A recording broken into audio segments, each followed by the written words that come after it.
Good morning or afternoon. I guess it really depends on when you're watching this video. Either way, I'm glad you're here. Today I'd like to tell you and show you how multiliteracies work in our contemporary classroom and what this may look like not only for future learners, but also for us as educators. Every day, humans connect through a variety of different ways. For example, phones, laptops, and tablets, just to name a few.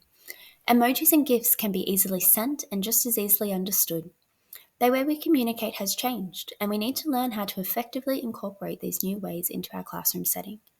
I want you to think for a moment or two about how you connect and stay connected to others. How do you share your idea with family, friends, colleagues? Gone are the days of writing a letter in the mail. Our writing has transformed from handwriting with a focus on grammar and more conventional methods to writing in digital forms at the click of a button. But it's still writing, right? Think about how you make meaning. How do you understand and interpret the world through writing? Foremost, a multi-literate person is someone that can interpret, interact with, and create electronic, live, and paper text that implement language, visual, auditory, and semiotic systems across diverse contexts. Here, we are first introduced to the idea that multiliteracies can be broken into two main components: the multimodal and the multi-contextual. The two are intrinsically linked. When we think of multimodality, we consider how meaning is made through various modes, such as textual, visual, auditory, and spatial modes, etc. For example, this may be a student creating a podcast that might combine spoken language with music and sound effects, drawing on multiple modes to communicate their intentions. On the other hand, multi-contextuality refers to the social, cultural, and situational contexts that shape how meaning is created and understood. In today's globalized and multicultural society, meaning making is deeply rooted by context, whether it's the norms of a local community or the expectations of an international audience. In saying all this, you might be thinking, so why do multiliteracies matter? When we think about the words of Prensky from 2001, he states, "Today's students represent the first generations to grow up with new technology.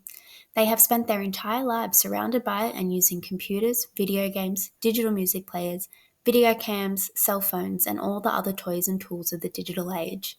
Now, considering that was the reality back in 2001, it's safe to assume that that is also the reality of our students in 2024, however, with far more advanced technology at their fingertips.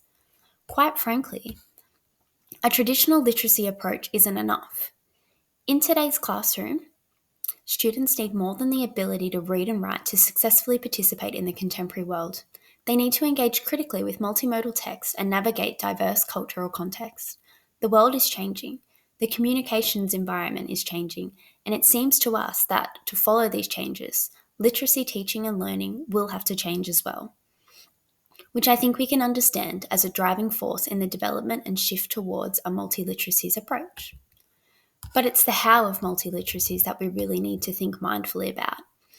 Our students are growing up in a world that is more connected and multimodal than ever before. To prepare them for this reality, we need to rethink our whole school approach to literacy. It's not just about reading and writing in traditional forms. It's about equipping students with the skills to navigate and contribute to a rapidly evolving digital and global society. By embracing a pedagogy of multiliteracies, we can meet diverse needs of our learners and ensure they are ready for the challenges and opportunities of their futures. Situated practice is about learning in context. It bridges the gap between school and the real world, connecting what students already know with new experience. For instance, analysing social media posts or creating a vlog makes classroom learning relevant to their daily lives. This approach also involves weaving familiar and unfamiliar text, a process known by Kasdan as cultural weaving. It is to expand students' understanding of cultural and academic concepts. Overt instruction builds on this by explicitly teaching the tools and vocabulary students need to analyse and create multimodal text. For example, students might break down how colour, typography, and layout influence the effectiveness of an advertisement. By understanding these elements, they can engage critically with what they read and watch and become more intentional creators themselves. Next is critical framing, which helps students step back and analyse text with a critical eye. They might examine how a news article frames an issue, asking whose voices are being amplified and whose are left out. This kind of analysis sharpens their ability to question power dynamics and consider the broader social implication of text. Finally, transform practice takes all of this learning and applies it to a real-world context. Students might create an advocacy campaign with videos, infographics, and social media posts to address a community issue. This not only solidifies their learning, but also gives them the tools to actively contribute to society. We must link and utilise these elements in the classroom to make multiliteracies more than just a teaching framework. They prepare students to navigate and shape an ever-evolving world of communication. By integrating real-world relevance, critical thinking, and hands-on application into our teaching, we empower learners to be informed, creative, and active participants in their communities. Thank you for engaging with this presentation. I hope it has inspired you to reflect on how a whole school approach to multiliteracy can better prepare our students for the complex and dynamic world they will inherit. I will leave you with this meme. Hopefully you can instantly understand what it means. Thanks.